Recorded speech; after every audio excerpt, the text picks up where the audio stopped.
Hello दोस्तों, स्वागत है आपका आपके अपनी यूट्यूब चैनल दिसार जीकेजीएस क्लासेस में। दोस्तों, आप सब लोग कैसे हैं?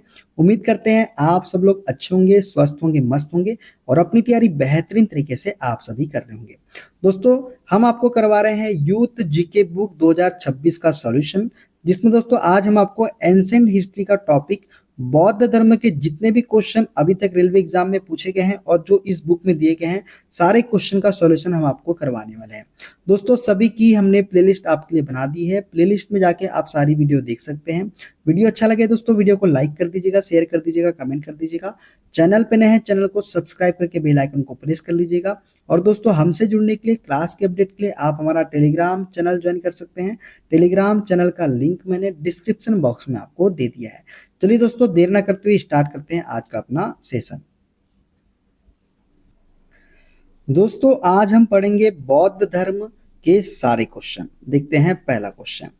गौतम बुद्ध को बिहार के बोध गया में ज्ञान निर्वाण की प्राप्ति किस आयु में हुई थी? दोस्तों, गौतम बुद्ध को बिहार के बोध गया में ज्ञान की प्राप्ति हुई थी और किस आयु में हुई थी? तो ये 35 वर्ष की आयु में हुई थी। कब हुई थी? 35 वर्ष की आयु में। दोस्तों, गौतम बुद्ध को बिहार के बोध गया में ज्ञान की प्राप्ति 35 वर्ष की आयु में हुई थी। 29 वर्ष की आयु में उन्होंने गृह त्याग किया था, जिसे बौद्ध धर्म में महाभिनिष्क्रमण कहा जाता है।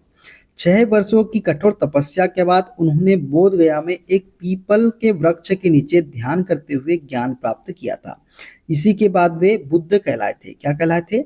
बुद्ध कहलाए थे। देखते हैं अगला क्वेश्चन। ललितगिरी बौद्ध स्थल कहाँ स्थित है? दोस्तों, ललितगिरी बौद्ध स्थल जो है ये उड़ीसा राज्य में स्थित है। कहाँ पे? उड़ीसा राज्य में। दोस्तों, ललितगिरी बौद्ध स्थान ओडिशा के कटक जिले में स्थित है। यह सबसे पुराने बौद्ध स्थलों में से एक है। उदयगिरी और रत्नागिरी के साथ मिलकर ललितगिरी हीरा त्रिभुज का निर्माण करता है। यह पहली शताब्दी ईस्वी की है और कटक जिले जो कि उड़ीसा में है यहाँ पे स्थित है।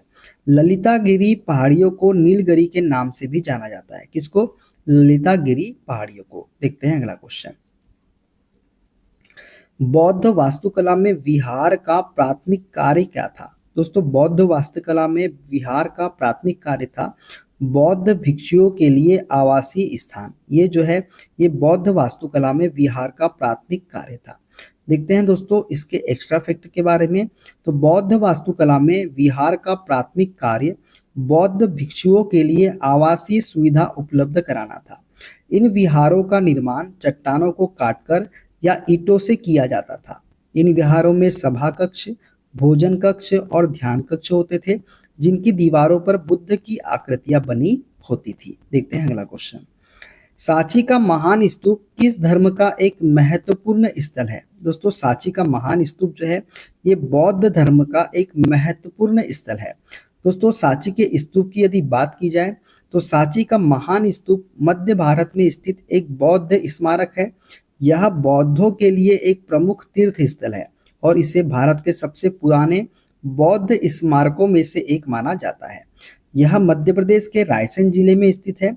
सांची स्तूप का निर्माण जो है 3री शताब्दी ईसा पूर्व में सम्राट अशोक ने करवाया था। किसने करवाया था?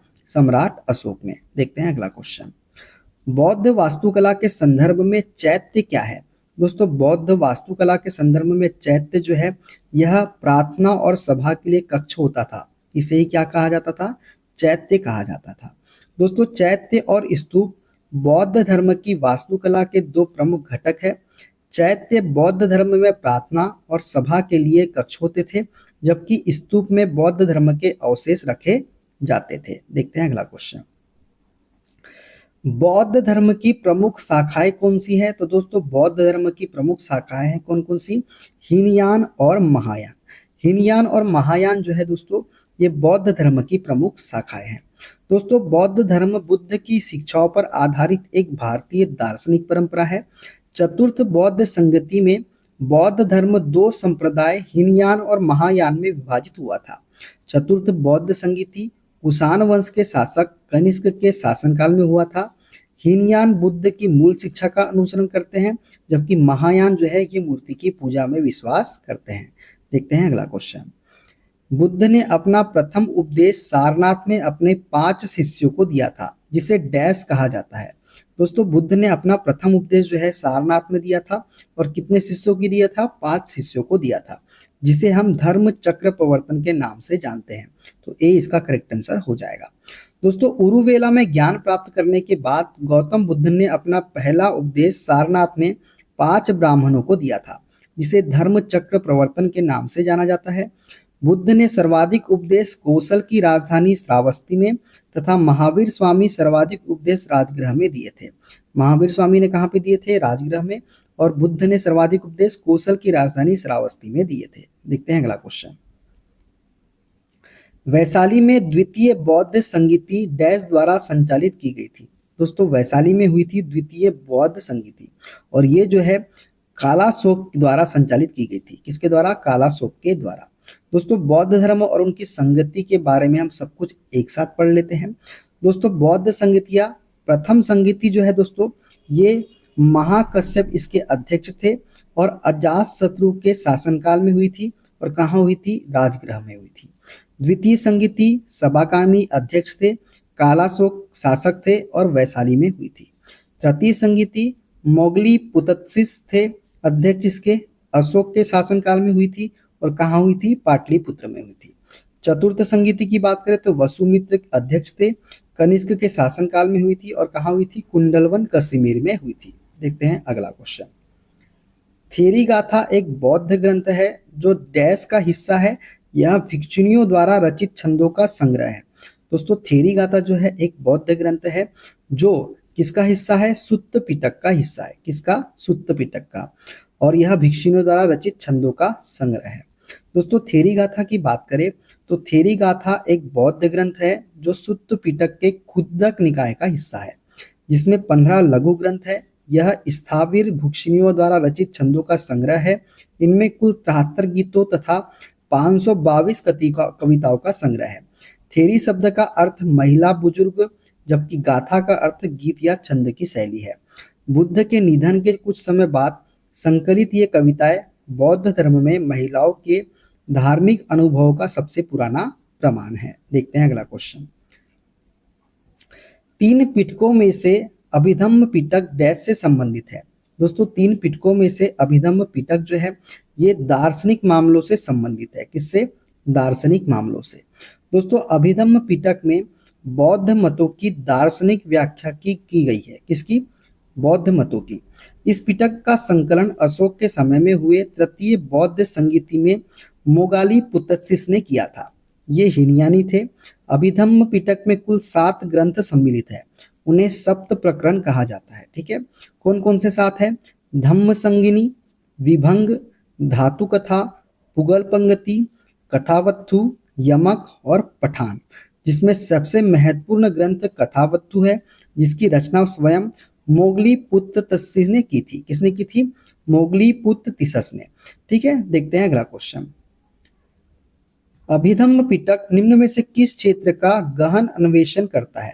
दोस्तों अभिधम्म पिटक जो है ये आचार, मानसिक परिघटनाओं और मनोवैज्ञानिक अंतर्दृष्टि का गहन अन्वेषण करता है। तो डी इसका करेक्ट आंसर हो जाएगा। देखते हैं अगला क्वेश्चन। माना जाता है कि गौतम ने अंतिम ज्ञान प्राप्ति के लिए बोधगया जाने से पहले 6 साल तक डैश स्थान पर शुद्ध चित्त से ध्यान किया था। तो दोस्तों माना जाता है कि गौतम ने अंतिम ज्ञान प्राप्ति के लिए बोधगया जाने से पहले 6 साल तक कहाँ पे ध्यान किया था शुद्ध चित्त से? तो ये किया था प्राग बोधि में। कहाँ पे? प्राग बोधि में शुद्ध चित्त से ध्यान किया था। दोस्तों माना जाता है कि गौतम ने अंतिम ज्ञान प्राप्ति के लिए बोधगया जाने से पहले 6 साल तक प्राग बोधि स्थान पर शुद्ध चित्त से ध्यान किया था। प्राग बोधि गुफा गया जिले के बोधगया में ढंगेश्वरी पहाड़ियों में स्थित है। चीनी यात्री हेनस्वांग ने इन पहाड़ियों का उल्लेख अपने यात्रा वृत्तांत में किया है। ठीक है, देखते हैं अगला क्वेश्चन। त्रिपिटक इनमें से किस धर्म का पवित्र ग्रंथ है? दोस्तों त्रिपिटक जो है ये बौद्ध धर्म का पवित्र ग्रंथ है। किसका? बौद्ध धर्म का। दोस्तों त्रिपिटक बौद्ध धर्म का प्रमुख ग्रंथ है, जिसे सभी बौद्ध संप्रदाय महायान, थेरवाद, वज्रयान, मूल सर्वस्तिवाद आदि मानते हैं। यह बौद्ध धर्म के प्राचीनतम ग्रंथ है, जिसमें भगवान बुद्ध के उपदेश संग्रहित है। यह ग्रंथ पाली भाषा में लिखा गया है। इसके 3 भाग है। कौन कौन से? सुत्त पिटक, विनय पिटक तथा अभिधम्म पिटक। देखते हैं अगला क्वेश्चन। गौतम बुद्ध का संबंध निम्नलिखित में से किस गण से था? दोस्तों गौतम बुद्ध का संबंध जो है ये शाक्य गण से था। किससे था? शाक्य गण से। दोस्तों गौतम बुद्ध का संबंध जो है शाक्य गण से था। इनका जन्म 563 ईसा पूर्व में लुम्बिनी में इक्ष्वाकु वंशी राजा शुद्धोधन के घर हुआ था। उनकी माता का नाम क्या था? महामाया था, जो कोली वंश की थी। जन्म के 7वें दिन माता का देहांत हो जाने से इनका पालन इनकी मौसी महाप्रजापति गौतमी ने किया था। 6 वर्षों की कठोर साधना के पश्चात बोध गया बिहार में बोधि वृक्ष के नीचे उन्हें ज्ञान की प्राप्ति हुई और वे सिद्धार्थ से गौतम बुद्ध बन गए।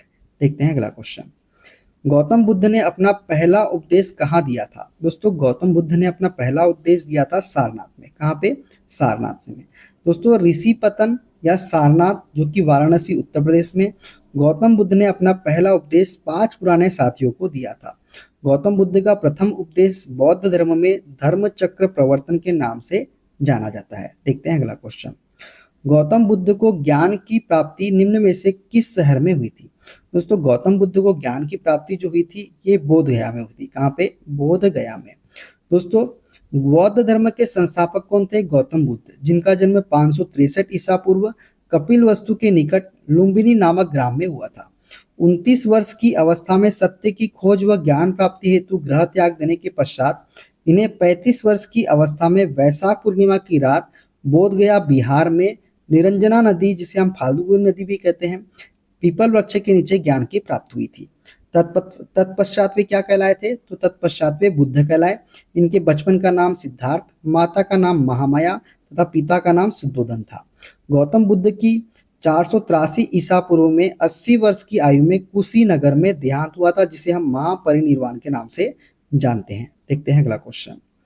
इनमें से कौन सा शब्द सामान्यतः एक बौद्ध मठ को संदर्भित करता है जिसमें बौद्ध भिक्षु रहते हैं? तो दोस्तों ये है हमारा विहार। विहार जो है यह एक शब्द है जो सामान्यतः एक बौद्ध मठ को संदर्भित करता है जिसमें बौद्ध भिक्षु रहते हैं।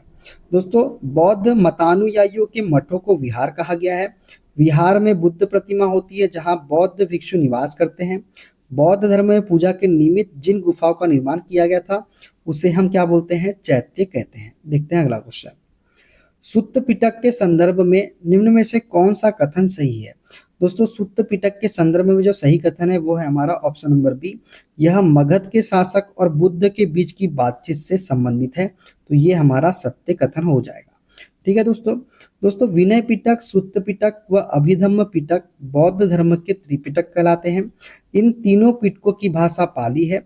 सुत्त पिटक में बुद्ध के धार्मिक सिद्धांतों को संवाद के रूप में संकलित किया गया है। यह मगध के शासक और बुद्ध के बीच की बातचीत से संबंधित है। विनय पिटक में संघ के भिक्षु एवं भिक्षुणी के लिए बनाए गए नियमों का संग्रह किया गया है और अभिधम्म पिटक का संबंध बौद्ध धर्म के दर्शन से है। ठीक है, देखते हैं अगला क्वेश्चन। हीनयान और महायान किस धर्म के पंथ है? तो दोस्तों हीनयान और महायान जो है ये बौद्ध धर्म के पंथ है। कौन से धर्म के? बौद्ध धर्म के। दोस्तों हीनयान और महायान बौद्ध धर्म की शाखाएं हैं। चतुर्थ बौद्ध संगीति जो कि कनिष्क के समय हुई थी के बाद बौद्ध धर्म 2 भागों में हीनयान एवं महायान में विभाजित हो गया था। बौद्ध धर्म के महायान संप्रदाय का आदर्श बोधिसत्व है। बोधिसत्व दूसरों के कल्याण को प्राथमिकता देते हुए अपने निर्वाण में विलंब करते हैं। और हीनयान का आदर्श है दोस्तों अहर्त पद को प्राप्त करना।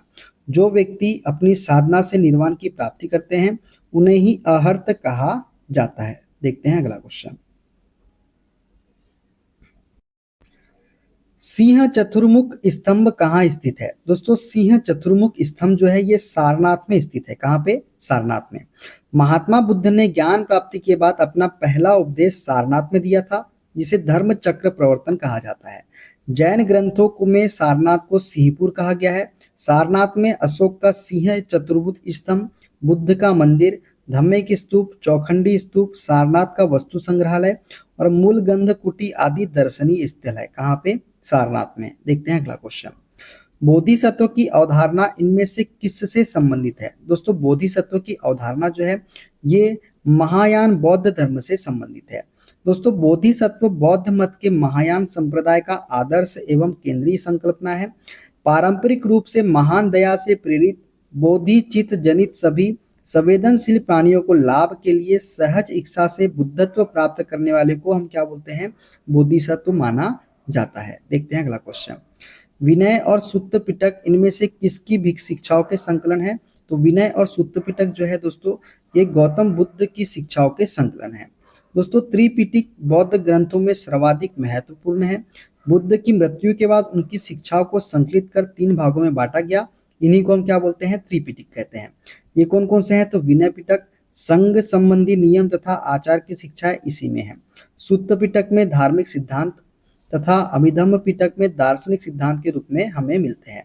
इन सभी को किस भाषा में लिखा गया है? तो पाली भाषा में लिखा गया है। देखते हैं अगला क्वेश्चन। गौतम बुद्ध के निम्न उपदेशों में से किसे अग्नि उपदेश के रूप में जाना जाता है? दोस्तों गौतम बुद्ध के अग्नि उपदेश के रूप में आदित्य पर्याय सूत्र को जाना जाता है। किसे? आदित्य पर्याय सूत्र को गौतम बुद्ध के उपदेशों में अग्नि उपदेश के रूप में जाना जाता है। दोस्तों आदित्य पर्याय सूत्र को अग्नि उपदेश के रूप में जाना जाता है। इस प्रवचन में बुद्ध 5 इंद्रियों और मन से वैराग्य के माध्यम से दुख से मुक्ति प्राप्त करने का उपदेश देते हैं। धर्म चक्र पवतन सूत्र, कौन सा? धर्म चक्र पवतन सूत्र जो है, जो कि पाली भाषा में लिखा गया है, या धर्म चक्र प्रवर्तन सूत्र जो कि संस्कृत में लिखा गया है, ये बौद्ध ग्रंथ है जिसमें गौतम बुद्ध द्वारा ज्ञान प्राप्ति के बाद दिया गया प्रथम उपदेश संग्रहित है। अनाथ लखना सूत्र जो कि पाली भाषा में लिखा गया है, या फिर अनाथ मलतः सूत्र जो कि संस्कृत में लिखा गया है, को पारंपरिक रूप से गौतम बुद्ध द्वारा दिया गया दूसरे प्रवचन के रूप में दर्ज किया गया है, जिसे पंचवर्गीय सूत्र के रूप में जाना जाता है, जिसका अर्थ है 5 लोगों का समूह। देखते हैं अगला क्वेश्चन। जातक कथाएं देश से संबंधित है। दोस्तों जातक कथाएं जो है ये बौद्ध धर्म से संबंधित है। दोस्तों जातक कथाएं साहित्यिक रचनाएं हैं जो गौतम बुद्ध के पिछले जन्मों के बारे में है। ये बौद्ध ग्रंथ त्रिपिटक का भाग है। बौद्ध धर्म की स्थापना गौतम बुद्ध ने 5वीं शताब्दी ईसा पूर्व में की थी। इनका जन्म लगभग 563 ईसा पूर्व में हुआ था। देखते हैं अगला क्वेश्चन। बुद्ध के पूर्व अस्तित्वों में से एक का विवरण देने वाली एकल कथा को निम्न में से किस नाम से जाना जाता है? दोस्तों बुद्ध के पूर्व अस्तित्वों में से एक का विवरण देने वाली एकल कथा को जो है जातक कथा के नाम से जाना जाता है। किसके नाम से? जातक कथा के नाम से। निम्न में से कौन सा स्थल बौद्धों के तीर्थ स्थलों में से नहीं है? तो बोध गया है, सारनाथ है, कुशीनगर है, ग्वालियर जो है दोस्तों ये बौद्ध के तीर्थ स्थलों में से नहीं है। दोस्तों बौद्ध धर्म के संस्थापक कौन थे? तो गौतम बुद्ध थे। इनका जन्म जो हुआ था 563 ईसा पूर्व में लुम्बिनी जो कि नेपाल में स्थित है, इस स्थान पर हुआ था। बोध गया बौद्धों का प्रमुख तीर्थ स्थल है। बुद्ध को यहीं पर ज्ञान की प्राप्ति हुई थी। सारनाथ बनारस के पास स्थित बौद्ध तीर्थ स्थल है जहां पर बुद्ध ने ज्ञान प्राप्त करने के बाद अपना प्रथम उपदेश दिया था। कुशीनगर उत्तर प्रदेश राज्य में स्थित है। कुशीनगर में ही भगवान बुद्ध को महापरिनिर्वाण मृत्यु प्राप्त हुआ था। दिए गए विकल्पों में ग्वालियर का संबंध बौद्ध तीर्थ स्थल से नहीं है। देखते हैं अगला क्वेश्चन। दोस्तों गौतम बुद्ध का जन्म कहाँ हुआ था? तो ये लुम्बिनी में हुआ था दोस्तों गौतम बुद्ध का जन्म। दोस्तों बौद्ध धर्म के संस्थापक गौतम बुद्ध थे। इन्हें एशिया का ज्योतिपुंज कहा जाता था। तो एशिया का ज्योतिपुंज किसे कहा जाता था? गौतम बुद्ध को ही कहा जाता था। गौतम बुद्ध का जन्म 563 ईसा पूर्व में कपिलवस्तु के लुम्बिनी जो कि वर्तमान में नेपाल में स्थित है नामक स्थान पर हुआ था। इनके पिता जो है दोस्तों शुद्धोदन शाक्यगण के मुखिया थे। इनकी माता का नाम महामाया था। मौसी प्रजापति गौतमी थी। इनके बचपन का नाम सिद्धार्थ था और गौतम बुद्ध का विवाह 16 वर्ष की अवस्था में यशोधरा के साथ हुआ था। इनके पुत्र का नाम राहुल था और गौतम बुद्ध के दृढ़ त्याग को बौद्ध धर्म में महाभिनिष्क्रम कहा गया है और बुद्ध ने अपना प्रथम उपदेश सारनाथ में दिया था जिसे बौद्ध ग्रंथों में धर्म चक्र प्रवर्तन कहा गया है। देखते हैं अगला क्वेश्चन। उस बौद्ध ग्रंथ का नाम बताइए जिनमें भिक्षुओं के लिए नियमों का उल्लेख है। तो भिक्षुओं के लिए नियमों का उल्लेख जो है दोस्तों ये विनय पिटक में किया गया है। किसमें? विनय पिटक में। दोस्तों बौद्ध धर्म के बारे में हमें विशद ज्ञान त्रिपिटक, विनय पिटक, सुत्त पिटक और अभिधम्म पिटक से प्राप्त होता है। सुत्त पिटक में बुद्ध के धार्मिक विचारों व उपदेशों को संवादक रूप में संकलित किया गया है। विनय पिटक में संघ के भिक्षु एवं भिक्षुणी के लिए बनाए गए अनुशासन संबंधी नियमों का संग्रह किया गया है और अभिधम्म पिटक में बौद्ध मतों की दार्शनिक व्याख्या की गई है। बौद्ध परंपरा की ऐसी मान्यता है कि इस पिटक का संकलन अशोक के समय में संपन्न तृतीय बौद्ध संगीति में मोगली पुतत्सिस ने किया था। देखते हैं अगला क्वेश्चन। स्तूप क्यों बनाए गए थे? दोस्तों स्तूप जो है ये पवित्र स्मृति चिन्ह रखने के लिए स्तूप का निर्माण किया गया था। दोस्तों स्तूप निर्माण की परंपरा बहुत पुरानी है। वैदिक काल में 100 समाधियों को मिट्टी के थूहों या टीलों के रूप में बनाया जाता था। इन्हीं 100 समाधियों को स्तूपों का आदि प्रारूप माना जाता है। पहले इसका उद्देश्य मात्र अस्थि संचय था, बाद में इसका विकास पवित्र स्मृति चिन्ह के रूप में हुआ। स्तूप निर्माण की परंपरा का वास्तविक इतिहास बौद्ध और जैन धर्म के साथ शुरू होता है। देखते हैं अगला क्वेश्चन। किस वृक्ष के नीचे रानी माया देवी ने गौतम बुद्ध को जन्म दिया था? तो दोस्तों रानी माया देवी ने गौतम बुद्ध को जन्म दिया था साल के वृक्ष के नीचे। कौन से वृक्ष के नीचे? साल के वृक्ष के नीचे। दोस्तों गौतम बुद्ध का जन्म 563 ईसा पूर्व में कपिलवस्तु के लुम्बिनी नामक स्थान पर सौल के वृक्ष के नीचे हुआ था। इनके पिता शुद्धोधन शाक्यगण के मुखिया थे। गौतम बुद्ध को 6 वर्ष की कठिन तपस्या के बाद वैशाख पूर्णिमा की रात निरंजना जो कि फाल्गु नदी के किनारे पीपल वृक्ष के नीचे का क्या हुआ था? ज्ञान की प्राप्ति हुई थी। देखते हैं अगला क्वेश्चन। बौद्ध धर्म की नींव डैश महान सच्चाइयों एवं डैश अंगी पथ पर आधारित है। दोस्तों बौद्ध धर्म की नींव जो है 4 महान सच्चाइयों और 8 अंगी पथ पर आधारित है। दोस्तों बुद्ध ने सांसारिक दुखों के संबंध में 4 आर्य सत्यों का उपदेश दिया। इसे संस्कृत में चतवारी आर्य सत्यानी और पाली में चतरी अरिय सचानी कहते हैं। भगवान बुद्ध के 4 आर्य सत्य निम्न है। कौन कौन से? पहला है दुख संसार में, दुख जो है संसार में दुख है, दुख समुदाय दुख का कारण है, दुख निरोध दुख का निवारण है और दुख निरोध गामिनी प्रतिपदा निवारण के लिए अष्टांगिक मार्ग है। इन सांसारिक दुखों से मुक्ति हेतु बुद्ध ने अष्टांगिक मार्ग का वर्णन किया। ये कौन कौन से हैं? तो सम्यक दृष्टि, सम्यक संकल्प, सम्यक वाक, सम्यक कर्मांत, सम्यक आजीव, सम्यक व्यायाम और सम्यक स्मृति और सम्यक समाधि। ये जो है अष्टांगिक मार्ग है। ठीक है, देखते हैं अगला क्वेश्चन। निम्न में से कौन सा भगवान बुद्ध की 4 महान सच्चाइयों में नहीं है? तो दोस्तों ऑप्शन सी जो है ये 4 महान सच्चाइयों में नहीं है। यदि इच्छाओं से छुटकारा नहीं मिलता तो दुखों से निवारण हो सकता है। ये जो है भगवान बुद्ध की 4 महान सच्चाइयों में से नहीं है। ठीक है, देखते हैं अगला क्वेश्चन। त्रिपिटक पवित्र धर्म ग्रंथ कौन से धर्म से संबंधित है? दोस्तों त्रिपिटक जो है ये बौद्ध धर्म से संबंधित है। कौन से धर्म से? बौद्ध धर्म से। दोस्तों बौद्ध साहित्य को त्रिपिटक कहा जाता है। ये पाली भाषा में रचित है। बुद्ध की मृत्यु के बाद उनकी शिक्षाओं को संकलित कर 3 भागों विनय पिटक, सुत्त पिटक और अभिधम्म पिटक में विभाजित किया गया है। यहाँ पिटक शब्द का अर्थ होता है टोकरी। क्या होता है? टोकरी होता है। अब बात करें सुत्त पिटक के बारे में दोस्तों, तो सुत्त का अर्थ धर्म उपदेश होता है। इस पिटक में बौद्ध धर्म के उपदेश संग्रहित है। इसमें बुद्ध के पूर्व जन्म की कथाएं भी है। विनय पिटक की बात करें तो इस पिटक में मठ में निवास करने वाले भिक्षु एवं भिक्षुणियों के दैनिक जीवन संबंधी आचार विचार एवं अनुशासन संबंधी नियम दिए गए हैं। अभिधम्म पिटक की बात करें तो इस पिटक में बौद्ध दार्शनिक सिद्धांतों का वर्णन है। ठीक है, देखते हैं अगला क्वेश्चन।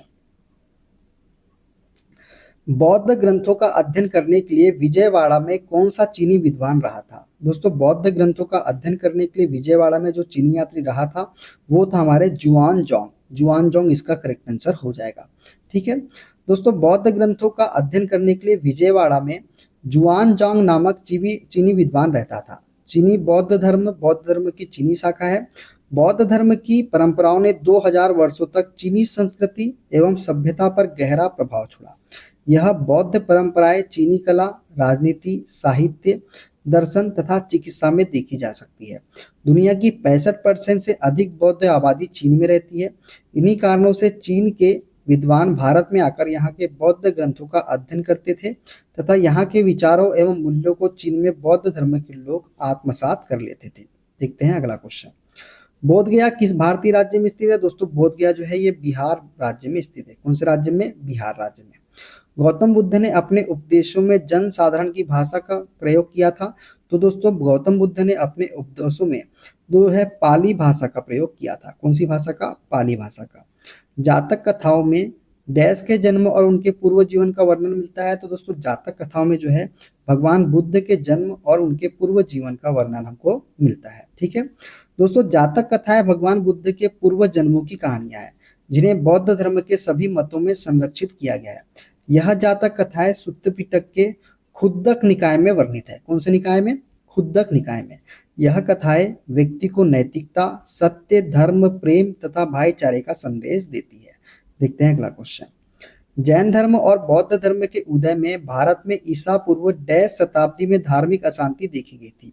तो दोस्तों धार्मिक अशांति जो है ये 6ठी शताब्दी में देखी गई थी। कौन सी शताब्दी में? 6ठी शताब्दी में। दोस्तों 6ठी शताब्दी ईसा पूर्व का काल कई मामलों में संक्रांति का काल था।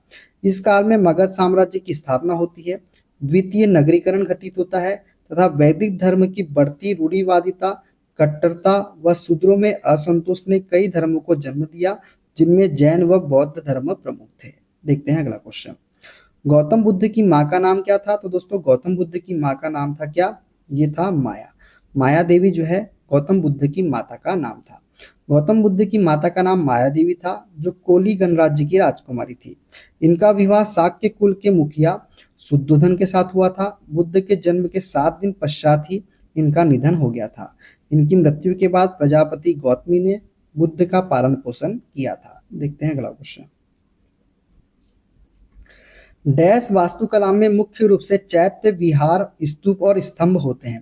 दोस्तों बौद्ध वास्तुकला में जो है मुख्य रूप से चैत्य, विहार, स्तूप और स्तंभ होते हैं। दोस्तों बौद्ध धर्म की धार्मिक वास्तुकला भारतीय उपमहाद्वीप में विकसित हुई।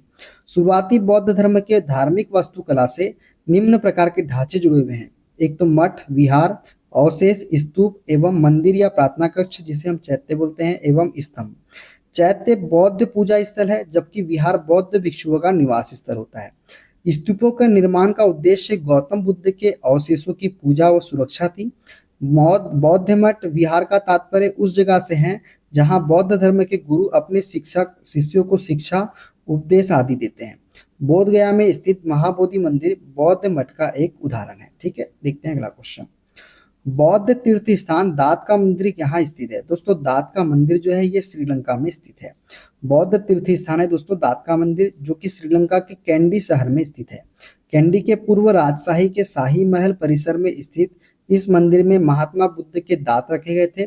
कैंडी श्रीलंका के राजाओं की अंतिम राजधानी थी। वर्तमान में यह यूनेस्को की विरासत स्थलों में शामिल है। ठीक है, देखते हैं अगला क्वेश्चन। बोरोबुडुर बौद्ध मंदिर कहाँ स्थित है? दोस्तों बोरोबुडुर बौद्ध मंदिर जो है ये इंडोनेशिया में स्थित है। कहाँ पे? इंडोनेशिया में। बोरोबुडुर अथवा बोरोबुदुर इंडोनेशिया के मध्य जावा प्रांत के मगेलांग नगर में स्थित 750 से 850 ईस्वी के मध्य का महायान बौद्ध विहार है। यह आज भी संसार में सबसे बड़ा बौद्ध विहार है। इसका निर्माण जो है दोस्तों 9वीं सदी में शैलेंद्र राजवंश के दौरान हुआ था। मंदिर को 1973 में यूनेस्को द्वारा जीर्णोद्धार किया गया था और अब यह यूनेस्को की विश्व धरोहर स्थल में शामिल है। ठीक है दोस्तों, जहां यह मानते हैं कि भगवान बुद्ध ने अपना पहला उपदेश दिया था, उस स्मारक का नाम बताएं जिसे seat of the Holi Buddha भी कहा जाता है। तो ये था दोस्तों हमारा धम्मेक स्तूप सारनाथ। इसे हम क्या बोलते हैं? Seat of the Holi Buddha भी इसे कहा जाता है। ठीक है दोस्तों, महात्मा बुद्ध ने अपना पहला उपदेश सारनाथ में 5 ब्राह्मण सन्यासियों को दिया था। इसी स्थान पर सम्राट अशोक ने धम्मेक स्तूप का निर्माण करवाया था। इनके द्वारा दिया गया पहला उपदेश धर्म चक्र प्रवर्तन कहलाया। इसे seat of the Holi Buddha भी कहा जाता है। तो दोस्तों ये थे आज के सारे क्वेश्चन बौद्ध धर्म के। दोस्तों वीडियो कैसा लगा कमेंट बॉक्स में जरूर बताइएगा। वीडियो अच्छा लगे दोस्तों वीडियो को लाइक कीजिए, शेयर कीजिए, कमेंट कीजिए। चैनल पे नए हैं चैनल को सब्सक्राइब करके बेल आइकन को प्रेस कर लीजिए। मिलते हैं अगले वीडियो में दोस्तों, अपना ख्याल रखिए। Okay bye bye, take care.